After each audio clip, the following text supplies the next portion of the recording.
Hello friends, welcome back to my channel math break. आज हम geometry का जितना हमने पढ़ा है उस पर बेस्ड क्वेश्चंस की प्रैक्टिस करेंगे। ठीक है, तो हर क्वेश्चन बहुत इंपॉर्टेंट है, ज़रूर देखना। उस तरीके का क्वेश्चन आपको एग्जाम में ज़रूर मिल सकता है। ठीक है, तो पहला क्वेश्चन आपका ये है। ठीक है, अब इसमें देखो, सबसे पहले आपको ये दिखाई दे रहा है इसमें, ये इस तरीके से। तो इसका मतलब क्या होता है आपका? इसका मतलब होता है आपका कोई, ये क्या है, 90 को डिनोट कर रहा है, 90 को दर्शा रहा है। तो इसका मतलब यहाँ पे 90 है। अब आप एक बात हमेशा याद रखना, अगर एक लाइन है, इस पर कोई भी लाइन आकर ऐसे आ गई, ठीक है, और इधर इसने ऐसे बना दिया, तो इसका मतलब इधर 90 बन रहा है, तो इधर भी 90 बनेगा। और अगर ये नीचे तक जा रही है लाइन, तो इधर भी 90 बनेगा और इधर भी 90 बनेगा। मतलब अगर दो लाइन कट कर रही है उनमें और फिर एक एंगल आपका 90 बनता है, तो उसका मतलब चारों एंगल ही आपके 90 ही बनते हैं। ये हमेशा याद रखना, क्योंकि ये देखो सिंपल, ये लाइन है, ये ऊपर से लाइन आ गई, अगर ये 90 है तो ये क्या होगा, 180 माइनस 90, तो ये क्या बचेगा, 90 ही बचेगा। ठीक है, तो हमेशा याद रखना, अगर दो लाइन कट करती है, एक एंगल आपका 90 का बना हुआ होता है, तो उस पर तब जो चारों एंगल बनते हैं, चारों के चारों आपको 90 डिग्री के एंगल ही मिलेंगे। ठीक है, अब देखो, अगर ये 90 है और इस लाइन पर है ना, तो इसका मतलब ये x क्या है, ये x भी आपका 90 ही होगा। यहाँ पर आपका x एंगल बना हुआ था, वो भी क्या होगा, आपका 90 ही होगा। ठीक है, अब देखो, अब ये लाइन जा रही है और एक लाइन आई, ये 30 है, तो ये कितना होगा, आपको पता है, एक लाइन आई, ये है, ये 30 बना हुआ है, एक लाइन पर ये लाइन कट करने आई है, तो दो एंगल हमेशा बनते हैं। कितने एंगल बनते हैं, दो बनते हैं। और दोनों एंगल ये क्या करते हैं, हमेशा लीनियर पेयर या फिर रैखिक युग्म बनाते हैं। ठीक है, लीनियर पेयर या रैखिक युग्म बनाते हैं, और इन दोनों का सम हमेशा क्या हो जाता है, 180 हो जाता है। तो आपको पता है, अगर एक 30 है तो दूसरा कितना होना चाहिए, ताकि दोनों को जोड़ करके 180 आए, तो दूसरा आपका क्या होगा, 150 ही होगा। या सीधा, अगर ये 30 है, 180 में से 30 को घटाओ तो ये आपको मिल जाएगा 150। तो इसका मतलब अगर ये 30 है तो ये लीनियर पेयर बना रहे हैं, z और 30 लीनियर पेयर बना रहे हैं, तो इसका मतलब z कितना होगा, 150, तभी तो दोनों को ऐड करके आपका 180 आएगा। 180 में से मैंने 30 को माइनस कर दिया, 150 मेरे को मिल गया। ठीक है, अब आपको कौन सा एंगल निकालना है, y आपको निकालना है। y आप कैसे निकालोगे? ठीक है, अब देखो, ये ट्राइंगल था, ये ऐसे आपका ट्राइंगल है, इसमें क्या किया हमने, इस ट्राइंगल में इस साइड को, ये जो साइड थी, इसको हमने आगे तक बढ़ा दिया, और यहाँ पर एंगल ये y है, ये हमें पूछ रखा है। ठीक है, और हमें ये भी पता है ये 30 है, और ये हमें पता है ये क्या है आपका 90, ये 90 पता है। आपको पता होगा बाह्य कोण, कल की क्लास में ही आपको पढ़ाया है, एक्सटर्नल एंगल। ठीक है, एक्सटर्नल या एक्सटीरियर एंगल, बाह्य कोण या एक्सटीरियर एंगल। एक्सटीरियर एंगल क्या होता है, उसके साथ वाले को छोड़ करके, ये एक्सटीरियर है, इसके साथ वाला जो अंदर है उसे छोड़ के बाकी दोनों के योग या सम के बराबर होता है। तो 90 और 30 के बराबर ये y होगा।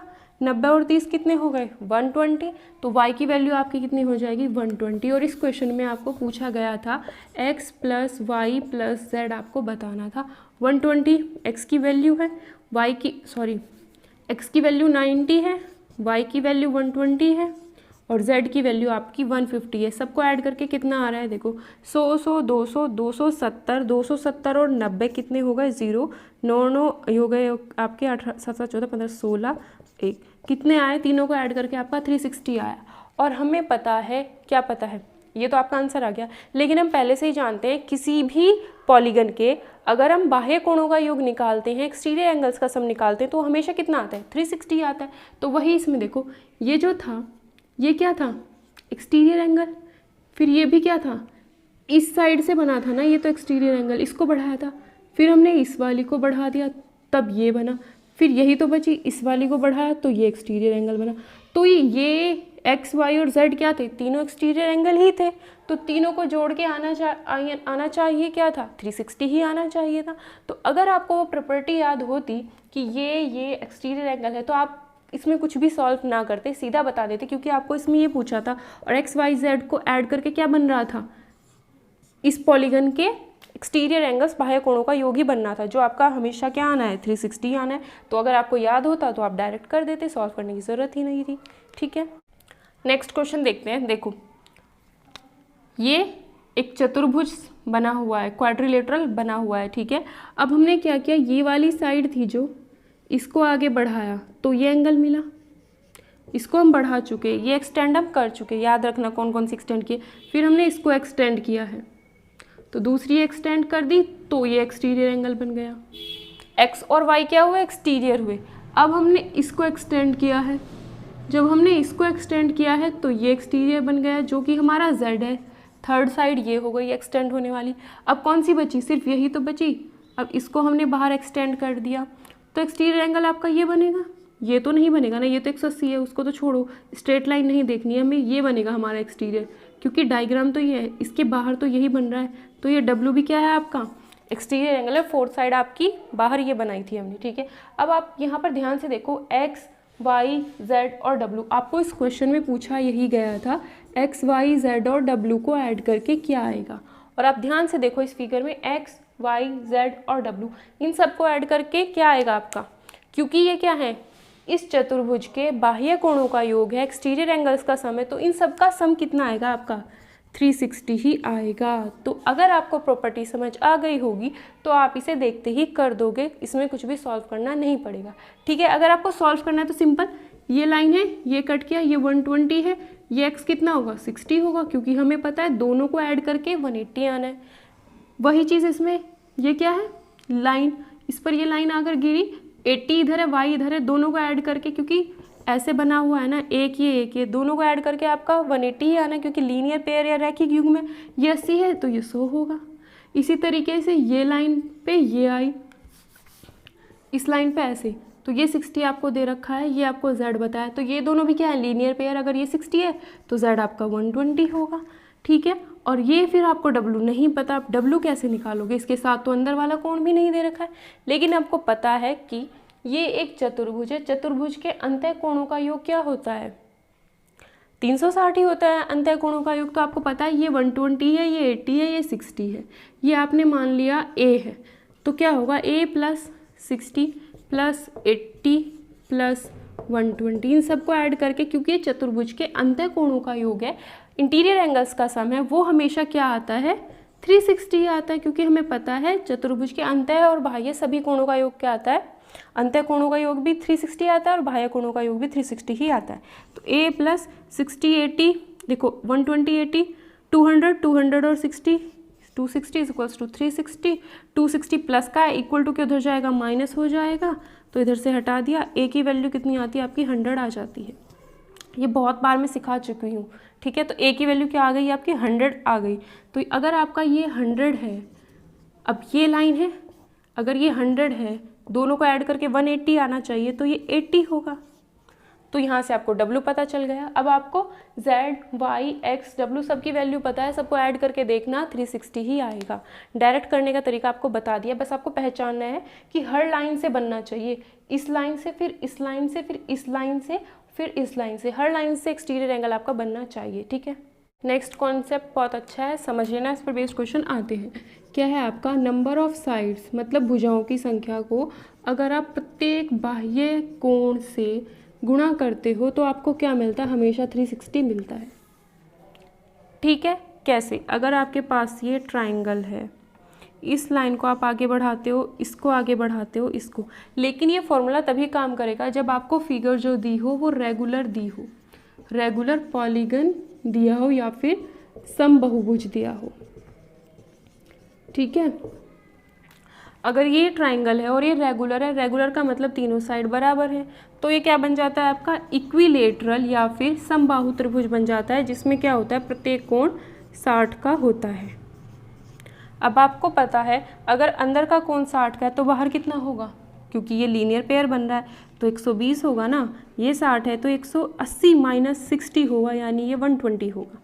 अगर ये 60 है तो ये 120 होगा, क्योंकि लीनियर पेयर में बहुत अच्छे से समझा चुके हूँ, 60 है तो ये 120 होगा, ठीक है। अब आपको पता चल चुका है, देखो नंबर ऑफ साइड्स कितनी है, 1 2 3, मल्टीप्लाई कर दो, एक्सटीरियर एंगल प्रत्येक बाह्य कोण कितना है, 120 है, 120 है, 120 है, तो ये कितना आया 120, दोनों को मल्टीप्लाई करके कितना आ रहा है 360 आ रहा है, ठीक है। तो यही चीज़ आपको हमेशा याद रखनी है रेगुलर पॉलीगन के लिए।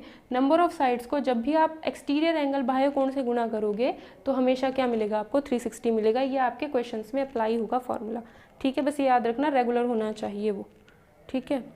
आप इसे किसी भी क्वाड्रिलेटरल में जो कि रेगुलर हो, पेंटागन में जो कि रेगुलर हो, ठीक है, किसी में भी अप्लाई करके देख लेना, आपको इतना ही मिलेगा। ट्रायंगल के लिए मैंने आपको ये समझा दिया, ठीक है, क्योंकि मुझे आपको कॉन्सेप्ट बताना था इसलिए मैंने ट्रायंगल का एग्जांपल लेके आपको वो समझा दिया है। अब क्वेश्चन आपको स्क्रीन पर दिख रहा होगा। देखो क्या कहा है क्वेश्चन में कि समबाहुभुज है आपके पास, ठीक है। एक समबाहुभुज है जिसके प्रत्येक बाह्य कोण एक रेगुलर पॉलीगन है जिसका ईच एक्सटीरियर एंगल आपको 45 दिया है और उसमें नंबर ऑफ साइड्स या फिर भुजाओं की संख्या आपको बतानी है। फॉर्मूला हमें पता चल गया, नंबर ऑफ साइड्स किससे मल्टीप्लाई करते हैं, ईच एक्सटीरियर एंगल से, कितना आता है मल्टीप्लाई करके 360। नंबर ऑफ साइड्स कितनी है नहीं पता, कितना मान लिया x। ईच एक्सटीरियर एंगल कितना है 45, प्रत्येक बाह्य कोण कितना आएगा 360 मल्टीप्लाई करके। तो 45 x के साथ गुणा में है, इक्वल टू के इधर जाएगा तो 360 को डिवाइड कर देगा। तो 45 से 8 टाइम्स जाएगा तो x की वैल्यू 8 आ गई। इसका मतलब क्या है कि इस समबाहुभुज में क्या है 8 भुजाएं हैं और 8 भुजाओं वाला क्या होता है सम अष्टभुज होगा, क्योंकि ये समबाहुभुज था, है ना। तो वो क्या हो जाएगा आपका सम अष्टभुज या फिर रेगुलर ऑक्टागन वो हो जाएगा, नाम पूछ लेता है। अगर आपको इसी तरीके क्वेश्चन में आपसे कहा जाए बाह्य ना होकर के आंतरिक कोण है, मतलब इंटीरियर एंगल अगर आपको दे दिया जाए, अगर आपको कह दिया कि इंटीरियर एंगल 45 है तो आप क्या करोगे, आपको फॉर्मूला तो एक्सटीरियर एंगल वाला पता है ना।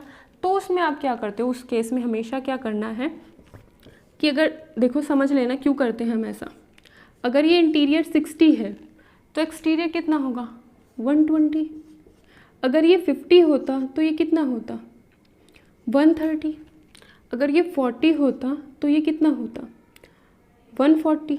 इसका मतलब है इंटीरियर और एक्सटीरियर आंतरिक और बाह्य कोणों को जोड़ करके कितना आता है 180 आता है। तो अगर आपको आंतरिक कोण 45 दिया है तो बाह्य कोण कितना आएगा 135।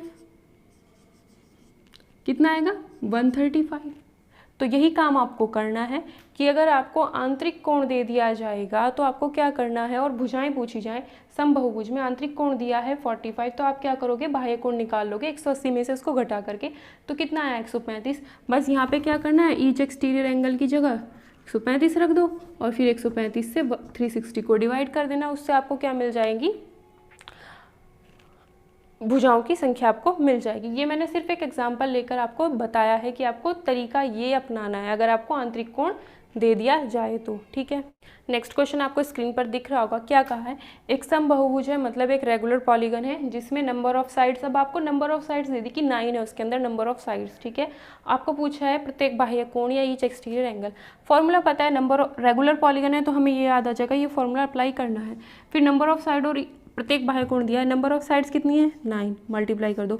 एक्सटीरियर एंगल पता नहीं तो x मान लिया, कितना है 360। x और 9 मल्टीप्लाई में है तो 9 मल्टीप्लाई से किस में चला जाएगा, इक्वल टू के उधर जाएगा तो डिवाइड में चला जाएगा, ठीक है। अब 9 से इसको काटो, 9 4 जो 36 0। x की वैल्यू कितनी आ गई आपके पास 40 आ गई। इसका मतलब क्या है एक्सटीरियर एंगल आपको 40 होगा। अगर आपको यहीं पर पूछ लेता कि इंटीरियर एंगल निकालना है मतलब बाह्य कोण निकालना है, आंतरिक कोण निकालना है, प्रत्येक आंतरिक कोण अगर आपसे पूछ लेता तो आप क्या करते 180 में से इस 40 को माइनस कर देते, कितना आ जाता आपको आंतरिक कोण 140 मिल जाता अगर आपसे पूछा जाता तो, ठीक है। नेक्स्ट क्वेश्चन आपको दिया है, इंग्लिश में लिखा हुआ है, हिंदी में मैं इसे बता देती हूँ, ठीक है। इज़ इट पॉसिबल, क्या ऐसा संभव है ऐसा रेगुलर पॉलीगन हो, इस तरीके का समबाहुभुज हो जिसमें क्या हो प्रत्येक बाह्य कोण 22 हो। क्या आप ऐसा बहुभुज बना सकते हो जिसमें क्या हो प्रत्येक बाह्य कोण आपका 22 डिग्री हो। तो ये हमें कैसे पता चलेगा, क्या करना है, फॉर्मूला हमारे पास वही है, नंबर ऑफ साइड्स को किससे गुणा करना है प्रत्येक बाह्य कोण से, ईच एक्सटीरियर एंगल से, कितना मिलेगा 360, ठीक है। तो अब इसने कहा है एक्सटीरियर एंगल हमें दिया है कितना 22, तो प्रत्येक बाह्य कोण 22, साइड्स हमने मान ली x इज इक्वल्स टू 360। अब क्या करोगे, x के साथ 22 मल्टीप्लाई में 360 को क्या करेगा, डिवाइड करेगा, इक्वल टू के उधर जाएगा तो 360/22। ये चीज़ें मैं सिखा चुकी हूँ बहुत सारी क्लासेस में, ठीक है। तो जिसने प्रीवियस क्लासेस नहीं देखी है वो पहले जाके उन्हें देखे। अब देखो 2 से काटो, 2 1 जा 2 1 जा 2 1 जा 2 8 जा 16 0। अब ये कितना आया, x की वैल्यू आ गई आपकी 180/11। इसका मतलब क्या है, 11 1 जा 11, 7 0, 11 6 जा 66 एंड कितना बचा 4 0, 11 3 जा 33। x की वैल्यू आई आपकी 16.3। आपने कभी सुना है कि 16.3 साइड होंगी? अगर चलो यहाँ पे 3 भी नहीं, अगर यहाँ पे 5 आ जाता तो आपने कभी सुना होता कि 16.5 भुजाएं हैं उसकी, तो मतलब इतनी 16.5 साइड्स हैं? ऐसा हो ही नहीं सकता, क्योंकि साइड्स अगर आपको ऐसा ही बोलेगा कोई कि भाई इस पॉलीगन में 1 2 3 साइड्स हैं, अगर ये है 1 2 3 4 5 साइड हैं, ऐसे ही बोलेगा कोई। कभी ऐसा तो नहीं कहेगा कि भाई अगर ऐसे आपने कोई फिगर बनाई है, ये वाली इसकी आधी है, तो ऐसे तो नहीं कहोगे 1 2 3 4 और ये आधा मान लोगे कि भाई 4 और 4.5 साइड है, ऐसा तो कभी नहीं बोलोगे ना। तो इसका मतलब है कि ये जब भी आपका पॉइंट में आए, डेसिमल में आए या इस तरीके का फ्रैक्शन बने जिससे आप डिवाइड करके पूरा का पूरा एक होल नंबर ना लेके आ पाओ, तो उसका मतलब है कि आपका वो पॉलीगन संभव ही नहीं है। इसका मतलब है आपका पॉलीगन या बहुभुज तभी संभव होगा जब ये 360 किसी नंबर से पूरा का पूरा कटे, आपको 1 2 3 4 5 इस तरह की पूरी वैल्यूज़ मिले, पूरा एक होल नंबर मिले। ऐसे ना मिले कि आपको मिला 4.5, आप कह रहे हो 4.5 साइड है, 4.5 साइड नहीं हो सकती। आप या तो कहोगे 4 साइड से या कहोगे 5 साइड से, ठीक है। तो अगर आपको पॉइंट में मिलता है या इस तरीके का फ्रैक्शन मिल जाता है जिसे आप डिवाइड करके पूरा एक नंबर नहीं ला सकते, तो इसका मतलब है वो रेगुलर पॉलीगन बनेगा ही नहीं, ठीक। अगर इसी तरीके का क्वेश्चन आपको दिया जाता है और यहाँ पे कहा होता है एक्सटीरियर नहीं बल्कि इंटीरियर एंगल है, तो आप क्या करते? आपसे कहा कि अंत्य कोण आपका 22 है, तो सिमिलरली आपको वही प्रोसेस करनी है। अगर अंत्य कोण 22 है तो बाह्य कोण कितना होगा, 180 - 22, क्योंकि फॉर्मूला तो आपको एक ही पता है जिसमें क्या है, बाह्य कोण। तो आपको अगर अंत्य कोण भी दिया जाता है तो आपको क्या करना है, बाह्य कोण ही निकालना है, ठीक है। अगर अंत्य कोण 22 है तो बाह्य कोण 180 - 22 मतलब 10 में से 2 गए 8, यहाँ 7 में से 2 गए 5 1, तो बाह्य कोण कितना हो जाएगा 158। तो 158 को नंबर ऑफ साइड x से मल्टीप्लाई किया 360। अब x = 360/158 आएगा, और 158 से जब आप 360 को डिवाइड करोगे तो आपका आंसर पॉइंट्स में चला जाएगा। मतलब ये भी आपको एक पूरी की पूरी वैल्यू 1 2 3 4 इस तरीके से नहीं देगा। तो इसका मतलब है अगर आप इंटीरियर एंगल 22 लेते हो तो भी आपका पॉलीगन नहीं बनेगा। मैंने आपको बता दिया है कि अगर आपको इंटीरियर एंगल किसी क्वेश्चन में फंसता है और जिसमें आप ये फॉर्मूला आपको अप्लाई करना है, तो आपको क्या करना है, 180 में से इसको माइनस करना है और बाह्य कोण निकाल करके इस फॉर्मूले में रख के उसका इस्तेमाल करना है, ठीक है। नेक्स्ट क्वेश्चन आपको स्क्रीन पर दिख रहा होगा, क्या कहा है, what is the minimum interior angle possible for a regular polygon. मतलब किसी भी समबाहुभुज के लिए जो सबसे छोटा मिनिमम, मतलब सबसे छोटा इंटीरियर एंगल जो होगा वो क्या हो सकता है। आपको पता है सबसे छोटा पॉलीगन क्या होता है, हमेशा ट्राइंगल होता है। हमेशा सबसे छोटा पॉलीगन ट्राइंगल होता है। तो जो सबसे छोटा पॉलीगन होगा उसी में तो सबसे छोटा इंटीरियर एंगल बनेगा। तो इसमें क्या होता है, जब इसकी तीनों साइड बराबर हैं तो ये आपका बना इक्विलेटरल ट्राइंगल, समबाहु त्रिभुज। और समबाहु त्रिभुज में क्या होता है, तीनों एंगल 60 के होते हैं। अब आप सबसे छोटा पॉलीगन ये है, इससे बड़ा कौन सा होता है, जिसमें 4 भुजाएं होंगी। इसमें आपका प्रत्येक कोण 90 का होता है, जो कि आपका स्क्वायर है, ठीक है। प्रत्येक कोण 90 का, इसमें 60 है, इसमें 90 का है। अगर आप इससे बड़ी फिगर लेते हो, ठीक है, ये आपकी कौन सा आता है, ये पंचभुज आता है, रेगुलर पेंटागन। इसमें क्या होता है 36। इसमें आपका अगर आप आंतरिक कोण निकालोगे सबसे बड़ा, तो आप कैसे निकालोगे, सबसे पहले तो 5 नंबर ऑफ साइड से 360 को डिवाइड करेंगे तो हम बाह्य कोण पता चल जाएगा, 5 7 जा 5 2 जा, तो ये आपका बाह्य कोण है। तो 72 अगर आपका बाह्य कोण है तो आंतरिक कितना होगा, 180 में से माइनस कर देंगे, 10 में से 2 गया 8, 7 में 7 गया 0 1, तो 108। तो पंचभुज में आपका आंतरिक कोण 108 और बड़ा हो गया। तो इसका मतलब है जो आपका सबसे छोटा इंटीरियर एंगल, सबसे छोटा आंतरिक कोण होगा वो ट्राइंगल इक्विलेटरल ट्राइंगल में ही मिलेगा, समबाहु त्रिभुज में मिलेगा, जो कि आपका 60 होगा। ठीक है, ये निकालना मैंने अभी क्वेश्चन में सिखाया है। क्या 360 को नंबर ऑफ साइड्स से डिवाइड करेंगे, एक्सटीरियर आएगा, एक्सटीरियर को 180 में से माइनस करेंगे, इंटीरियर आ गया। तो इस पंचभुज में इंटीरियर एंगल आपका 108 बनेगा, है ना। तो सबसे छोटा क्या होगा, सबसे छोटा आपका इक्विलेटरल ट्राइंगल समबाहु त्रिभुज में बनेगा, जो कि आपका 60 होगा। अगर आपसे अब पूछा जाता है what is the maximum exterior angle, सबसे बड़ा एक्सटीरियर बाह्य कोण क्या हो सकता है, तो सबसे बड़ा बाह्य कोण तब होगा जब आपका सबसे छोटा इंटीरियर एंगल होगा। वो कैसे, अब देखो बाह्य कोण ये बना, ये 60 है तो ये कितना 120, क्योंकि लीनियर पेयर या रैखिक युग्म है। ये 60 है तो ये 120 है, क्योंकि एक लाइन पे दो एंगल क्या बनाते हैं, लीनियर पेयर, दोनों को जोड़ के हमेशा 180 आता है। ये 60 है तो ये 120 है। ठीक है, अब इसमें अगर आप एक्सटीरियर एंगल निकालते हो तो कितना आएगा, इस लाइन को बढ़ाया, ये 90 है तो ये भी कितना आएगा 90, अभी बताया था मैंने शुरुआत में 90। यहाँ पे कितना 120, यहाँ पे 90, लेकिन मुझे बाह्य कोण क्या चाहिए, बड़ा। अगर मैं इसमें निकालूँ, इसमें बाह्य कोण कितना आया था 72 तो क्या हुआ और छोटा हो गया।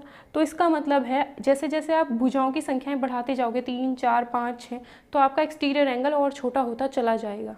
ठीक है, तो इसका मतलब है जो आपको सबसे बड़ा एक्सटीरियर एंगल चाहिए वो आपको ट्राइंगल इक्विलेटरल ट्राइंगल यानी समबाहु त्रिभुज में ही मिलेगा, और उसकी वैल्यू कितनी होगी आपकी 120। तो हमेशा याद रखना, अगर आपसे सबसे बड़ा एक्सटीरियर एंगल पूछा जाए तो ट्राइंगल इक्विलेटरल समबाहु 120। ठीक है, और सबसे छोटा इंटीरियर एंगल पूछा जाए तो सबसे छोटे पॉलीगन में ही मिलता है, जो कि कितना है 60 होता है। तो सबसे छोटे पॉलीगन में जो कि आपका इक्विलेटरल ट्राइंगल है, उसी में आपको सबसे छोटा इंटीरियर एंगल और सबसे बड़ा एक्सटीरियर एंगल मिलता है।